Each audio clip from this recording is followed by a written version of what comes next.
Bonjour, nouvelle journée, nouvelle actualité. Une actualité qui reste dominée par les conditions délirantes de l'élection du président de l'UMP. Presque tous les quotidiens y consacrent leur une aujourd'hui et le lecteur aura bien du mal à dénicher la moindre trace d'indulgence devant ce stupéfiant fiasco qui a au finish vu la désignation de Jean-François Copé.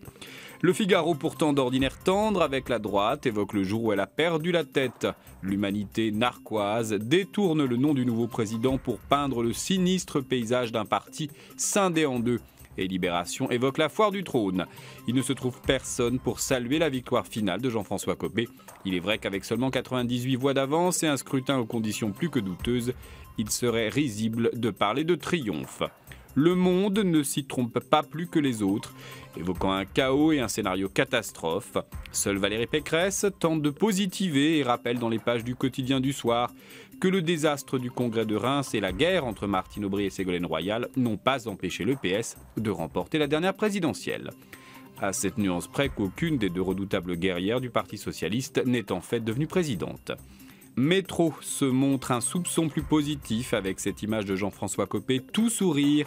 Mais hélas, dans ses pages intérieures, le gratuit insiste sur la défaite de l'UMP et développe une analyse partagée par beaucoup. Le seul véritable gagnant de ce conflit fratricide est Nicolas Sarkozy. Copé a une légitimité très affaiblie par rapport à l'ancien président de la République. S'il veut revenir dans la course, il ne trouvera pas d'obstacle. Un point de vue partagé par Aujourd'hui en France, qui par le truchement d'un photomontage révélateur a astucieusement placé le visage désapprobateur de Nicolas Sarkozy entre les deux frères ennemis de l'UMP.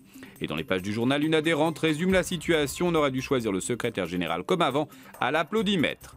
Enfin, loin, bien loin de ce champ de ruines, l'image du jour est celle de Barack Obama qui serre contre lui la Birmane Aung San Suu Kyi à l'occasion d'une visite historique du président américain en Birmanie. Deux prix Nobel de la paix collés serrés, ça nous change des querelles de l'UMP. Voilà, c'est tout pour aujourd'hui. Excellent mardi, à demain.